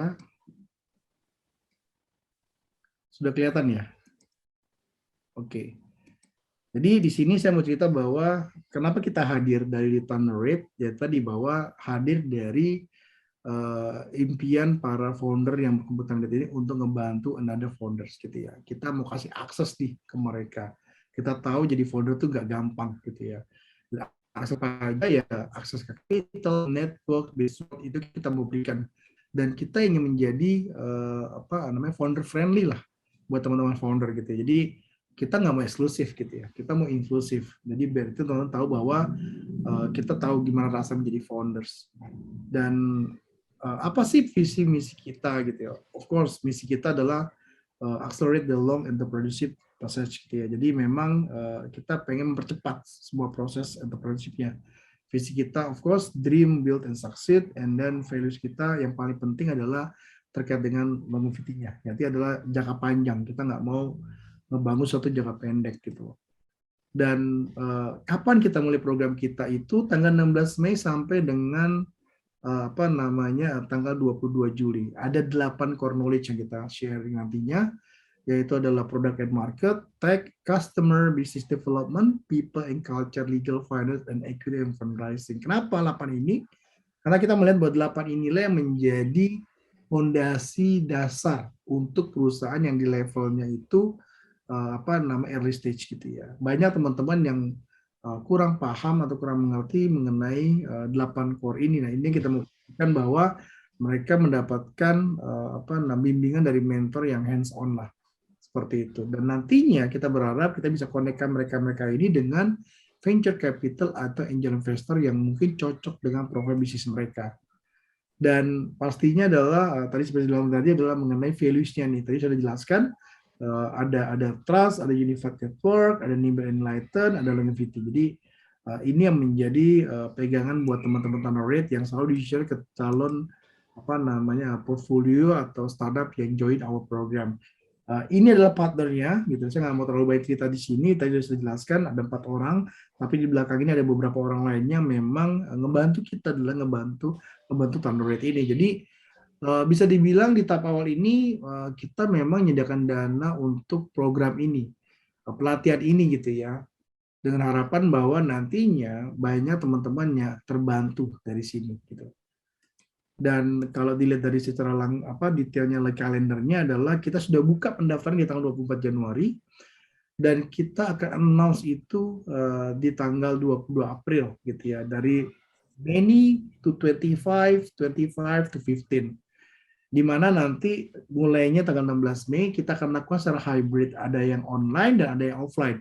Kick off-nya offline dan closing-nya offline. Tetapi in between-nya itu kita lakukan secara online gitu ya. Nanti akan ada bisnis matchmaking day juga di situ, setelah demo day, dari mana akan hadir beberapa partner kita di sana. Nah, ini adalah detail tadi mengenai 8 core knowledge yang kita share beserta periodenya gitu ya.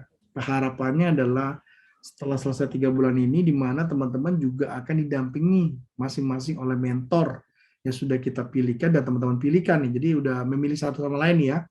Harapannya adalah dengan mentor ini ngebantu teman-teman yang lolos seleksi untuk menjadi yang terbaik dalam program ini gitu ya. Dan menjadi terbaik dapat membuat teman-teman mendapatkan kesempatan yang lebih besar untuk diinvest oleh para venture capital yang hadir di acara program kita.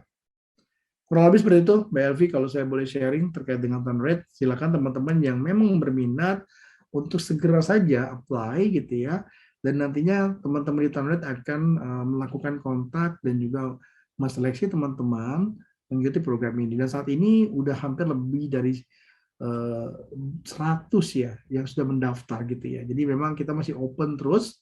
Harapan saya nih teman-teman dari Medan khususnya bisa udah mulai mendaftar mulai hari ini nih gitu ya.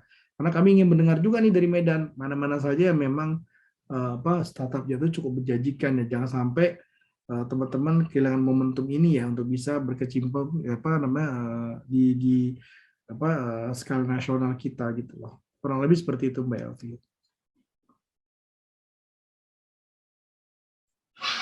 Oke, jadi dari tadi sudah ada 100 startup yang sudah mendaftar, tapi yang dipilih cuma 15 gitu ya Pak ya?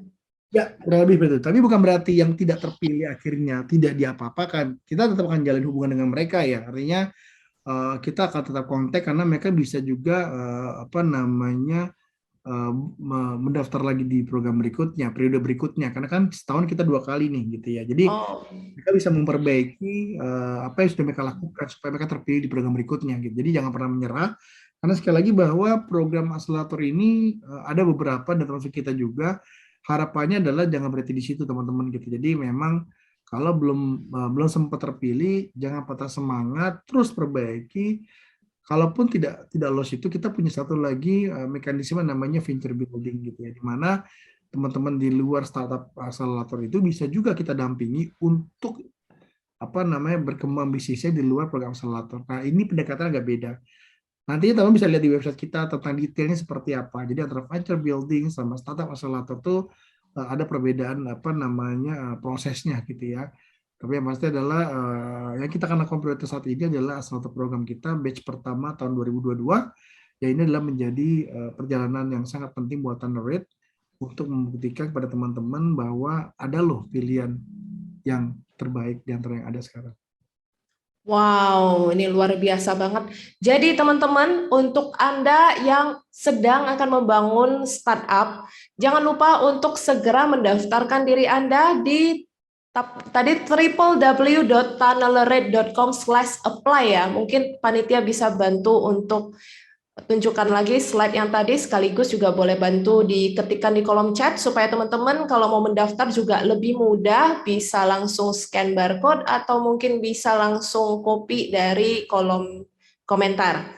Ya, jadi teman-teman, ini tanggal 22 April sudah akan di-announce. Jadi pastikan Anda mendaftar segera, sekarang sudah bulan Maret, sebentar lagi berapa hari lagi kita akan menuju ke bulan April. Saya dari Kota Medan tentunya sangat mengharapkan ada teman-teman dari Kota Medan yang juga terpilih untuk ikut programnya Tunnelrate nanti ya. Jadi teman-teman pastikan untuk mendaftar. Sekali lagi pastikan Anda untuk mendaftar. Mungkin tadi sudah ada di kolom chat nih, Tunnelrate Accelerator Program form open until April. Oke. Jadi pendaftaran terakhirnya tanggal 15 April nih. Jadi teman-teman bisa langsung copy linknya atau langsung klik. Sebaiknya sih di copy, disimpan dulu karena setelah ini kita akan masuk ke sesi Q&A. Jadi sayang banget kalau Anda melewatkan bagian Q&A karena justru Q&A ini adalah tempat terjawabnya pertanyaan-pertanyaan dalam hati Anda, tempat terjawabnya curhat-curhatan Anda gitu ya. Oke, sekali lagi ingat untuk mendaftar di program Tunnelrate Accelerator Program dengan klik www.tunnelrate.com/apply atau Anda bisa dapatkan linknya di kolom chat. Oke, sekarang kita juga akan masuk ke bagian Q&A. Panitia bisa bantu bagian Q&A, bisa munculkan di slide. Thank you. Oke, sambil kita menunggu panitia, saya pengen ngobrol-ngobrol lagi sama Mas Ivan nih. Jadi, kalau punya cerita nih, artinya untuk anak muda yang penting itu justru punya ide dulu ya. Jadi kalau soal duit, soal soal network itu urusan nanti gampang, sudah ada Tunnelrate gitu ya. Oke, sekarang kita masuk ke bagian Q&A. Oke, saya bacakan ya, Mas Ivan. Oke, ini pertanyaannya dari Anita Daniel Lumban Gaul. Izin bertanya Pak Ivan, dalam memulai startup, apa saja yang perlu kita pahami dalam menargetkan pasar agar target pasar kita dapat menjangkau masyarakat luas? Silakan Mas Ivan. Ya, yang kita perlu pahami adalah terkait dengan bisnis yang mau kita bangun ya. Artinya siapa sih target kita? Apakah ini targetnya B2C, ataukah government, ataukah B2B, itu mesti clear sama kita. Setelah clear, kita mau tahu seberapa besar sih addressable market-nya gitu ya. Jadi ini bahasa-bahasa yang memang teman-teman mesti pahami. Kenapa? Karena kalau market terlalu niche, maka growth company-nya itu akan sangat limited gitu ya. Nah, make sure bahwa teman-teman memiliki market walaupun niche, dia punya potensi untuk nge-grab market jauh lebih besar atau marketnya memang besar gitu ya. Nah, ini yang perlu kita tahu bahwa dengan market yang besar ini, bagaimana cara kita ngebangun market yang besar itu? Tentu nggak bisa langsung sekaligus atau instan gitu ya. Nah, kita mesti tahu nih, kira-kira produk kita, service kita, itu akan kita mulai coba di cluster yang mana? Di level customer mana? Persona apa yang mau kita bangun? Persona itu artinya user personanya nih. Nah, ini penting buat teman-teman pahami dulu nih dan lakukan testing lah. Testing ini penting untuk memvalidasi dan meyakinkan kita juga bahwa apa yang kita idekan ini memang bisa diterapkan dan memang dibeli sama masyarakat idenya gitu. Nah, itu perlu pembuktian sehingga kita lebih confident untuk melangkah lebih jauh. Oke, semoga menjawab ya Anita, Daniel, Lumban Gaul. Jadi dari Mas Ivan adalah lebih kurang kita perlu tahu dulu target pasar kita siapa, kemudian seberapa besar sih marketnya, dan kita juga perlu tahu user personanya apa sih yang perlu kita bangun dan lakukan testing. Seperti itu ya Mas Ivan ya. Oke, kemudian mungkin ada pertanyaan berikutnya dari William. Mas Ivan, startup saat ini banyak didominasi oleh perusahaan teknologi. Bagaimana orang non-IT bisa berperan? Silakan Mas Ivan. Ya, salah satunya saya nih, orang non-IT. Jadi, IT itu menjadi satu bagian ya, gitu. Bukan berarti ini sesuatu tidak bisa dipelajari ya. Bukan berarti kita mesti jadi coder juga gitu ya. Baik lagi adalah kita mesti mendapatkan business sense-nya. Bagaimana kita bisa mengkolaborasikan semua unsur ini menjadi suatu kekuatan dalam hal bisnis yang mau kita bangun. Jadi baik lagi bahwa sudah pasti ada orang-orang yang memang expertnya di bidang apa namanya tech gitu ya, coding gitu ya, product tech gitu ya. Tapi jangan lupa bahwa mereka tidak bisa berdiri sendiri. Mereka butuh orang-orang lainnya yang non tech yang bisa mengarahkan bisnisnya mau kemana. Karena bisa jadi model bisnisnya nggak 100% purely rely on tech gitu ya. Nah, ini sangat tergantung saya bilang tadi. Jadi memang buat teman-teman yang non-tech background, jangan berkecil hati. Karena yang penting adalah bagaimana teman-teman paham untuk mensinergikan antara unsur tech-nya dengan unsur non-tech-nya menjadi suatu hal yang sangat besar dalam bisnis model yang mau dibangun. Itu yang paling penting. Oke, jadi artinya untuk teman-teman bahwa sebenarnya IT itu cuma satu bagian doang. Jadi it is not all of the startup itu pasti orang IT. Ya, startup juga pastinya butuh orang akuntansi lah ya. Butuh orang financial. Itu sudah pasti. Nggak bisa fundraising. Fundraising kan nggak pakai coding kan? Fundraising kan punya hitungan mengenai proyeksi keuangan, hitungan mengenai bagaimana dia manage tentang forecast segala macam. Jadi kalau nggak ada orang fundraising jago, nggak bisa fundraising dia. Iya, benar. Jadi contohnya bahkan termasuk agritech gitu ya. Berarti butuh orang yang ngerti pertanian juga, ngerti pertanian. Jadi IT itu just actually one part of it, bukan semuanya gitu ya. Jadi untuk teman-teman yang bukan di bidang IT juga jangan berkecil hati, Anda tetap bisa kok membangun startup. Dan pastinya Anda perlu cari orang yang benar, yang ekspertisnya bisa dikolaborasikan dengan Anda untuk menjadi sebuah startup. Boleh saya simpulkan seperti itu ya, Mas Ivan ya? Ya, betul, Mbak Elvi. Oke, selanjutnya dengan Nicholas Chandra. Izin bertanya Mas Ivan, bagaimana cara menemukan tim untuk startup yang akan dibangun? Nah, ini penting banget ini, Mas Ivan. Kalau yang dimaksud tim itu adalah founder atau co-founder, ini memang susah-susah gampang gitu ya. Baik lagi bahwa kita mesti saling melengkapi satu sama lain. Yang satu mungkin lebih jago di bidang business development-nya, yang satu di bidang teknologinya, yang satu di marketingnya. Jadi ada istilah kayak hacker, hipsters gitu ya, hustler gitu ya.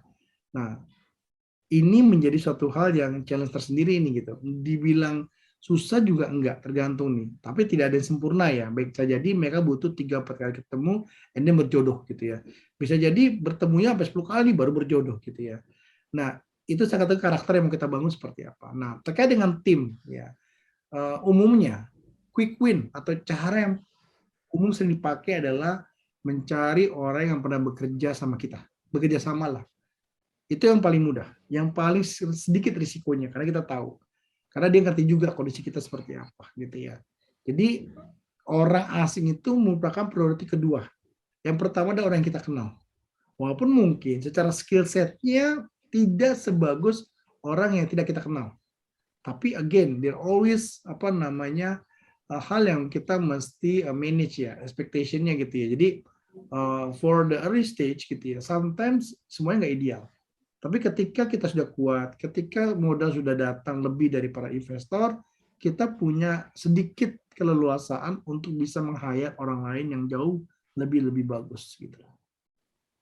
Oke, jadi dari Mas Ivan, apakah boleh saya simpulkan untuk early stage berarti sebenarnya kita lebih penting chemistry dulu ya, nemu chemistry baru skill set. Jadi skill set itu penting, tapi kalau kita bandingkan dengan yang kita nggak kenal skill setnya lebih tinggi, yang satu sudah punya chemistry tapi skill setnya ya seperti ini, skill set itu bisa dikembangin, tapi yang utama itu untuk early team-nya itu ya penting ya, dari segi chemistry, mungkin boleh seperti itu Mas Ivan? Mbak Elvi kayaknya udah expert banget nih, jawabannya sangat seperti itu Mbak Elvi. Kayaknya udah mengalami masa-masa fase-fase development startup nih kayaknya Mbak Elvi nih. Ini gara-gara saya ngobrol dengan Mas Ivan langsung jadi pinter nih. Karena persis yang Mbak Elvi bilang tadi bahwa orang pinter tuh banyak, orang jago tuh banyak, gitu ya. Dan kalau orang jago biasanya dia akan picky kan, milih gitu kan ya, segala macam. Tapi orang yang punya chemistry itu yang menurut saya jauh lebih penting. Kenapa? Dia tahu susahnya kita, dia tahu terbatasnya duit kita. Dan dia punya kemampuan yang mungkin tidak sehebat orang orang di luar itu, tapi itu aset yang menurut saya paling masuk akal yang bisa kita gunakan. Jadi buat teman-teman ya sering-seringlah berteman, ya menjalin hubungan baik gitu ya, karena teman itulah yang akan paling mengerti kondisi kita gitu ya. Dari mulai mungkin gajinya nggak tinggi, dari mulai mungkin dari sisi waktunya juga akan jauh lebih fleksibel gitu ya. Kalau orang lain belum tentu bisa ngerti gitu ya, karena ini teman sering ketemu, sering pernah ada project bareng, wah dia udah paham nih. Karena gimana pun ini bagian investasi dia untuk masa depan, pertemanannya. Kurang lebih seperti Mbak Elvi. Oke, jadi mungkin kalau untuk teman-teman yang sedang membangun startup yang punya nafsu besar, pengen segera punya tim yang banget gitu ya, tahan dulu. Jadi pastikan early team Anda itu adalah orang-orang yang punya chemistry yang kuat dulu dengan Anda. Nah, skill set itu juga penting, tapi pastikan sudah punya chemistry dengan Anda. Ya, tapi kalau misalnya memang kalau sebelumnya itu Anda itu memang orang yang benar-benar orang-orang di samping gak ada orang sama sekali, tapi itu kayaknya jarang lah sampai segitu ya. Kalau sama sekali gak ada orang, ngeri banget. Berarti Anda mau nggak mau cari yang punya skill set, terus ya pelan-pelan mesti bangun chemistry ya. Jadi saya membayangkan chemistry itu kayak keluarin listrik drut gitu. Biar nyetrum ya, biar ada kejutannya gitu ya. Iya. Oke, silakan mungkin pertanyaan berikutnya dari Kevin. Saya seorang mahasiswa, saya juga seorang mahasiswa nih beberapa tahun yang lalu. Saat ini sedang membangun usaha cuci sepatu. Wow, apakah saya termasuk entrepreneur dan apakah usaha seperti saya dapat dikembangkan menjadi sebuah startup? Wah, menarik banget nih Mas Ivan, silakan. Ya, jadi bisnis, usaha, entrepreneur itu terlepas size-nya kecil atau besar, tetap kita sebut sebagai entrepreneurs, gitu ya. Saya kasih contoh lah, even anak saya punya project nih, project F&B, di mana dia berjualan produk F&B secara online di Instagram gitu ya. Dia sedang melatih diri menjadi entrepreneur. Datanglah orderan, dia bikinlah hotdog dengan berbagai rasa. Dan dipikir cuma 2-3 orderan seminggu. Ternyata yang datang orderannya 30, 40, 100. Sampai kewalahan dia bilang, wah ternyata begini ya capeknya gitu. Kenapa? Dia sendiri apa dia? Dia terima order, dia masak hotdognya, dia beli bahannya, dibantu nama asisten saya, tapi dia lakuin sendiri semua.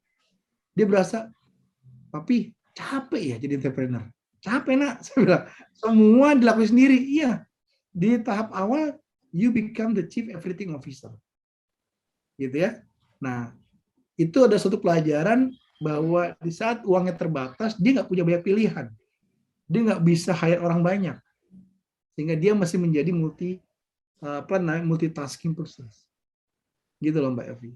Nah, saya bilang lagi bahwa ini minat entrepreneur. Oh iya, jelas. Terlepas size-nya. Gitu ya. Dan apakah bisa dikembangkan menjadi startup? Bisa. Baik lagi bisa atau enggaknya itu tergantung daripada Mas Kevin sendiri. Gitu ya. Mau kayak gimana nih bentuknya? Apakah usaha susu sepatu ini akan mengandalkan orang secara 100%? Ataukah Mas Kevin akan menciptakan satu alat yang dimana dalam waktu 1 jam dia bisa mencuci sepatu sepasang, 1.000 sepatu sepasang. Ya, dengan harga yang cuma 5.000 perak cuci sepatu. Nah, di mana sepatunya pakai mahal-mahal nih. Ya, yang bisa dibilang harganya di atas 500.000 atau 2 juta gitu. Nah, promosi nggak? Promosi. Coba, berapa banyak orang yang cuci sepatunya sebulan sekali? Hah? Terutama yang laki-laki nih, saya yakin ya lebih dari sebulan nggak dicuci sepatunya, ya, gitu loh. Udah dari mulai baunya, bakterinya. Nah, ketika dia melihat selintas ada tempat cuci sepatu yang bisa kering 10 menit, kira-kira dia akan cuci sepatunya nggak? Itu aja sih. Kenapa dia malas cuci sepatu? Karena dia nggak punya pilihan lain. Yang ada laundry, baju. Tapi kalau sambil jalan kayak semir sepatu gitu ya, ada nih tempat cuci sepatu gitu. 10 menit kering langsung. Dipakai lagi. Wah, saya yakin orang sambil meeting atau apa, diambil sepatu, dicuci, balik lagi udah bersih sepatunya. Ini kalau bicara sepatunya, sepatu cats gitu ya, sport gitu ya. Nah, sekali lagi adalah bagaimana menjadi game changer. Bagaimana bisa menciptakan perubahan habit atau behavior kepada masyarakat tentang cara mereka beraktivitas sehari-hari. Ketika kita menciptakan itu dan itu diterima oleh masyarakat, maka itu menjadi satu yang promising dan tentu saja bisa dijadikan suatu perusahaan rintisan yang berpotensi growth-nya dengan tinggi. Ini dari hal yang sederhana ya Mbak Elvi ya. Jadi kadang-kadang sepatu, emang ada yang mau sepatu? Tergantung mau dibikin seperti apa dulu. Kalau dibikin satu-satu seminggu baru kering, nggak ada yang mau orang. Pakai sepatu yang mana lagi dia, ya kan? Kalau cuma sepatu cuma satu pasang, dicuci seminggu balik, siapa yang mau cuci sepatu? Hah? Tapi kalau dia dijamin 10 menit kering sepatunya dan bersih mengkilat seperti baru, saya yakin ngantri mahasiswa, apalagi 5.000 ya. Karena kalau mahasiswa pasti agak sulit ngatur waktu untuk cuci sepatu. Benar nggak Mbak Elvi? Nggak tahu, kalau zaman saya sih begitu. Kalau zaman Mbak Elvi saya nggak ngerti. Kalau soal sepatu jangan nanya cewek, Mas Ivan. Kalau cewek itu susunan sepatunya hari Senin, Selasa, Rabu, Kamis, Jumat, Sabtu ada. Berarti Gitu. laki-laki nih yang sepatunya bisa jadi waduh udah luar biasa ya. Jadi ini menarik nih, makanya saya bilang tadi jangan pernah merasa bahwa idenya tidak menarik. Menarik. Tinggal bagaimana mengimplementasikan idenya dengan baik supaya bisa memiliki growth yang eksponensial. Wow, ini benar-benar saya aja terbakar gitu loh. Jadi Kevin, semangat ini cuci sepatu seorang mahasiswa yang sudah punya bisnis sendiri. Saya juga mengucapkan selamat kepada Kevin, ini luar biasa seorang mahasiswa sudah kepikiran untuk punya usaha sendiri, sudah bisa make money sendiri. Dan sekarang ikut lagi di malam mingguan, bukannya pacaran atau mungkin pacarnya juga diajak untuk bareng-bareng belajar di sini ya. Kepikiran untuk bagaimana kembangkan jadi startup ini luar biasa sekali. Itu ya, jadi juga sudah dapat banyak masukan dari Mas Ivan ya. Jadi semoga bisa nanti nemu early team-nya juga bisa ya mulai dari ide dulu, idenya apa dulu gitu loh. Dan semoga nemu tim yang bisa bareng-bareng gitu ya. Oke, selanjutnya mungkin ada pertanyaan berikutnya, dan untuk teman-teman jangan tinggalkan tempat dulu karena nanti kita juga akan foto bareng-bareng. Ini jarang-jarang loh bisa foto sama Mas Ivan loh. Nah, orang penting seperti ini tidak mudah untuk kita dapatkan waktunya untuk sampai mau foto bareng gitu loh. Oke?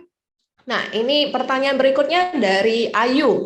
Karir Pak Ivan dari seorang karyawan menjadi managing partner, kira-kira next step apa yang ingin Bapak capai ke depannya?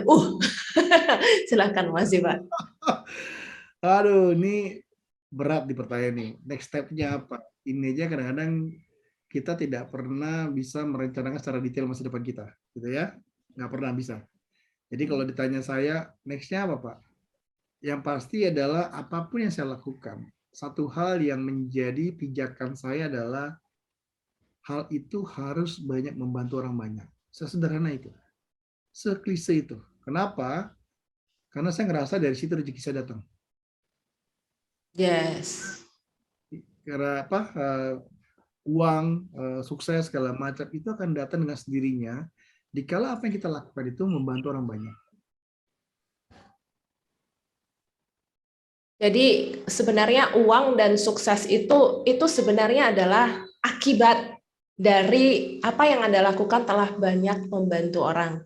Jadi next step dari Mas Ivan, intinya apa yang membuat Mas Ivan bisa membantu lebih banyak orang lagi dengan lebih mudah lagi, itulah next step-nya beliau. Semoga menjawab, Ayu. Dan mungkin ada pertanyaan berikutnya, silakan. Dari Muhammad, siapakah yang menjadi motivator terbesar dalam diri Bapak? Apa yang dia lakukan terhadap Bapak sehingga bisa menjadi motivator terbesar bagi Bapak? Silakan Mas Ivan. Ya, motivator terbesar saya, kalau boleh saya jujur ya, itu adalah ibu saya. Kenapa? Dari siapa Pak? Ibu saya. Oke. Kenapa? Beliau itu pendidikannya hanya sampai SMP. Ya. Bukan berarti beliau tidak mampu secara intelijennya, tapi memang tidak memungkinkan untuk bisa lanjut dengan kondisi keuangan keluarga dan segala macam di kampung gitu ya. Nah, beliau selalu berusaha menyekolahkan anaknya terbaik gitu ya. Di saat semua orang berbicara bahwa, aduh ngapain sih sekolah tinggi-tinggi. Di situ saya belajar bahwa walau kita penuh dengan keterbatasan gitu ya, kalau kita punya keinginan sangat tinggi, maka akan ada hal baik yang akan membantu kita mencapai hal tinggi itu. Dan ini yang penting buat teman-teman, kita masih mencari sosok, ya nggak masih orang tua kita gitu ya, sosok yang betul-betul bisa menginspirasi kita dalam lagi perjalanan hidup kita gitu ya. Dan ibu saya selalu bertanya sama saya, walaupun dia nggak ngerti gitu ya tentang detail seperti apa gitu, langkah apa yang mesti saya ambil. Dan setiap kali saya memulai sesuatu yang baru gitu ya, saya selalu cerita ke beliau sih untuk minta restunya gitu. Nah itu yang penting. Mungkin ini klise, tapi saya masih percaya itu bahwa restu seorang ibu sangat penting dalam menentukan kita sukses atau tidak dalam menjalani karir atau bisnis kita. Wow. Jadi motivator terbesar dari Mas Ivan adalah ibu, sang ibu yang dimana justru memotivasi beliau, membuat beliau melihat bahwa dari segala keterbatasan selama punya keinginan yang sangat tinggi, pasti ada jalannya. Selama kita ingin apa dengan intensi yang benar-benar banget, dengan niat yang luar biasa, pasti ada jalannya. Pasti. Oke. Selanjutnya dari Gunawan. Malam Mas Ivan, bagaimana melakukan validasi ide sehingga layak untuk diinkubasi ya? Adakah tips dan triknya Mas? Silakan. Ya, jadi untuk validasi ini kita lihat dari skup yang paling kecil dulu. Pertama adalah siapa sih target market kita? Kita bicara lingkungan terkecil, bisa jadi adalah keluarga, teman, sahabat, atau lingkungan sedikit lebih luar gitu ya, yang dimana itu bisa kita jangkau dengan harga yang murah gitu ya. Jadi jangan terlalu idealis bahwa kita pengen mencapai, enggak. Kita mulai dulu dengan klaster yang paling dekat dengan kita untuk mengetahui apakah ide kita itu bisa diterima, dan kalau diterima maukah mereka mengeluarkan uang untuk membeli ide tersebut atau memakai ide tersebut. Nah ini penting untuk tahu bahwa apa yang kita bikin itu betul-betul yang dibutuhkan sama masyarakat gitu ya. Jadi yang kita butuhkan itu benar-benar menjadi painkiller, bukan sekedar vitamin gitu ya. Karena salah nggak kalau vitamin? Oh nggak salah juga. Tapi painkiller akan jauh lebih cepat dibutuhkan dibanding sebuah vitamin. Itu kalau bicara logikanya gitu ya.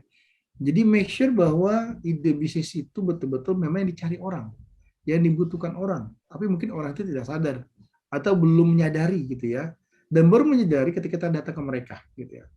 Saya kasih contoh tadi masalah tadi sepatu, cuci sepatu gitu ya. Baik lagi tadi yang tadi Mas Kevin ya, cuci sepatu gitu. Kalau cuci sepatunya itu seminggu baru kering, ada orang yang mau beli dia tersebut. Tapi kalau dia bisa bikin jargon bahwa 10 menit kering sepatu Anda seperti sepatu baru dengan harga kurang dari 10.000, pertanyaannya adalah orang mau beli itu nggak servisnya? Saya yakin kalau pakai iklan besar di kampus gitu ya, dan disebutkan 100 sepatu pertama gratis dibersihkan, pada ngantri itu. Karena saya yakin kenapa? 2 minggu lagi udah kotor lagi sepatunya. Ya dia kepengen sepatu terlalu baru. Kenapa? Beli sepatu baru lebih mahal. Ongkosnya baru cuci sepatu. Kan gitu. Ya kan? Jadi dia nggak sama-sama malu atau wah kok nggak, tetap baru sepatunya. Karena bisa diperbarui seperti mobil, dicat ulang kah, ya dipoles kah. Kenapa cuma mobil? Kenapa nggak sepatu? Kan gitu. Nah ini paling mudah ya, maksudnya anak mahasiswa punya bisnis ini, testingnya kemana? Ya gampang, ke teman-teman di kampus. Pasang aja pelah cuci sepatu, 10 menit jadi. Ada yang mau beli nggak? Gitu kan? Itu aja. Kalau ada yang mau beli, berarti benar idenya. Cocok berarti. Siap dikembangkan. Cari foundernya, cari investornya, siapin alatnya. Kan gitu. Oke, wow. Jadi sudah terjawab ya Gunawan ya. Jadi kita penting untuk tahu apa yang kita buat itu memang yang benar-benar dibutuhkan oleh masyarakat. Tapi Mas Ivan, jadi kalau kita cerita soal bagaimana kita tahu bahwa apa yang kita buat itu memang benar-benar dibutuhkan masyarakat. Karena sering terjadi ketika kita sendiri yang kepikiran idenya, ketika kita sendiri mikir, kadang-kadang kita memikirkan itu karena kita pakai sepatu kita sendiri, kita belum pakai sepatu orang lain gitu loh, untuk melihat dari sisi mereka sebenarnya mereka butuh nggak sih, atau cuman karena saya sendiri aja gitu yang butuh gitu loh. Bagaimana kita bisa tahu bahwa mereka memang butuh? Ya, semua itu berawal dari hipotesa atau tesis gitu ya. Selalu. Namanya kita melakukan suatu analisa gitu ya. Tesis dulu dibikin. Nah, apakah tesisnya benar atau tidak diuji di lapangannya gitu ya. Jadi tesisnya berasal dari apa yang kita lihat, apa yang kita dengar gitu ya, dan apa yang kita rasakan. Kan tesisnya begitu. Ya. Nah, dari itu keluar, habis itu kita validasi. Benar nggak tesis kita? Oh, ternyata nggak benar, meleset. Oke, kita perlu sesuaikan tesisnya. Gitu, sehingga benar-benar bisa align atau fit dengan marketnya. Jadi sekali lagi bahwa jangan merasa bahwa tetap pasti dari kita. Karena kita lah yang akan melakukan itu. Kita akan menjual itu. Jadi berasal dari apa yang kita dengar, apa yang kita lihat, dan apa yang kita rasakan. Dan itu kita coba implementasikan dan kita testing. Yang ngetes dan akan merasa ada user di luar kita. Nah, untuk melihat apakah itu benar atau tidak. Nanti akan ada penyesuaian. Nah, kurang lebih seperti itu sih, Mbak Elvi. Apakah saya boleh menyimpulkan kalau oke, kita tes di lapangan, artinya setelah contoh tadi kisah sang sepatu. Oke. Oke. Oh, Oke. pantesan di HP itu Bang Cuk. Voice. Oke, panitia boleh dibantu, ada suara yang bocor. Thank you. Ya, oke katanya ya. Jadi kita masih kisah sang sepatu. Jadi apakah kalau yang disebut dengan kita validasi ke market luar itu, apakah maksudnya setelah kita punya idea, kita coba, kita tawarkan ke orang. Ada nggak sih orang yang mau nyobain? Kalau kita kasih gratis, jangan-jangan kita kasih gratis juga orang nggak mau nyobain gitu ya. Gratis kamu nyobain juga berarti memang nggak laku sih idenya, itu aja sih. Ya, cuman takutnya kan setelah kita coba, kita kasih gratis, pas gratis orangnya mau. Tapi setelah nggak gratis pada nggak mau, gimana tuh Mas Ivan? Nah, itu ada strateginya lagi ya. Artinya kan memang orang Indonesia itu kan suka yang gratis ya, gitu ya. Contoh nih, ongkir gitu ya, free ongkir gitu. Free ongkir, waduh, ini udah kayak candu ya. Free ongkir, semua langsung beli ongkir ya. Tapi dengan adanya free ongkir itu mulai membentuk atau membangun kebutuhan. Ketika kebutuhan itu menjadi suatu keharusan dan menjadi rutinitas, orang udah nggak peduli lagi itu free ongkir atau bukan. Ya, kalau masih peduli berarti itu bukan target marketnya. Jadi memang mereka bukan tipe customer yang memang loyal untuk memakai produk atau service itu. Itu tipe yang nomaden namanya. Jadi nomaden tuh yang lompat sana, lompat sini ya. Memang cari picker gitu ya. Cari mana yang murah, cari mana yang gratis ya. Ya kalau itu dikejar mah nggak bakal sukses di bisnisnya. Kenapa? Mereka ya oportunis gitu loh. Sekarang pertanyaan, apakah kita mencari customer oportunis atau mencari customer yang memang loyal atau dedicated? Itu pertanyaannya. Makanya saya bilang tadi bahwa banyak iklan atau promo besar-besaran sampai dia ngebakar uang segala macam. Baik lagi nih, mau sampai kapan dia ngebakar uangnya? Sampai hasilnya seperti apa analisanya? Dan akan dikonvert seperti apa ke bakar uangnya? Nah itu penting. Karena bakar uang tanpa suatu pola yang jelas, strategi yang jelas, ujung-ujungnya kolaps perusahaannya. Oke, jadi artinya ya kita perlu bangun habit dari customer kita. Bangun kalau kita mau jadi game changer berarti kita perlu bangun habit mereka yang baru sampai mereka sudah tidak bisa lepas lagi dari service kita gitu ya. Betul. Oke, wah teman-teman luar biasa banget. Kita sudah melewati waktu lebih kurang 2 jam bersama dengan Mas Ivan, dan siapa yang merasa belajar banyak banget dari Mas Ivan, ketikkan di kolom komentar angka 1. Ya, siapa yang merasa belajar banyak banget, ketikkan angka 1. Wow, ini banyak banget yang luar biasa banget ya. Nah, jadi sekarang acara juga sudah lebih kurang sudah sampai ke penghujung acara. Untuk teman-teman yang tadi sudah memberikan pertanyaan, semoga semuanya terjawab. Dan untuk teman-teman yang mengikuti acara ini, saya berharap semoga Anda dapat manfaat yang semaksimal mungkin dari acara ini. Dan mungkin untuk teman-teman yang ada mencatat atau segala macam, wah ini luar biasa. Dan ingat untuk mendaftar di Tunnel itu linknya sudah ada di kolom komentar, dan juga mendaftar di Microskill Alumni Entrepreneurs Connect. Di Microskill Alumni Entrepreneurs Connect pastinya bukan hanya satu acara seperti ini saja acaranya sudah luar biasa, masih ada banyak sekali acara-acara yang tidak kalah keren dengan acara ini di Microskill Alumni Entrepreneurs Connect. Jadi pastikan teman-teman mendaftar, sekali lagi linknya ada di kolom komentar. Dan sebelum kita tutup acara ini, kita akan melakukan foto bareng ya. Dari panitia sudah siap untuk foto bareng? Aman, Bu, aman. Oke, supaya kita bisa foto bareng, ayo semuanya tunjukkan dong wajah cantik, wajah gantengnya supaya kita bisa bareng-bareng fotonya nih. Ayo, langsung taruh di sosial medianya. Hari ini saya ngobrol dengan orang hebat seperti Mas Ivan yang memang sudah punya pengalaman segunung ya, bukan segunung lagi, bergunung-gunung kali di bidang startup entrepreneurship. Jadi ini juga bisa membangun portfolio Anda. Wow, ternyata orang ini luar biasa ya. Dia di weekend gitu juga belajar gitu ya. Oke. Dari panitia bisa bantu untuk take foto, dan mungkin dari panitia yang mana yang bisa beri aba-aba supaya pada senyum. Cing. Oh ya, teman-teman ada link feedback, teman-teman bisa isi form supaya kedepannya acara kita bisa lebih baik lagi. Kami sangat mengharapkan masukan dari teman-teman semua. Silahkan dapat diisi di form yang linknya sudah ada di kolom komentar. Baik, panitia, silakan untuk dokumentasi.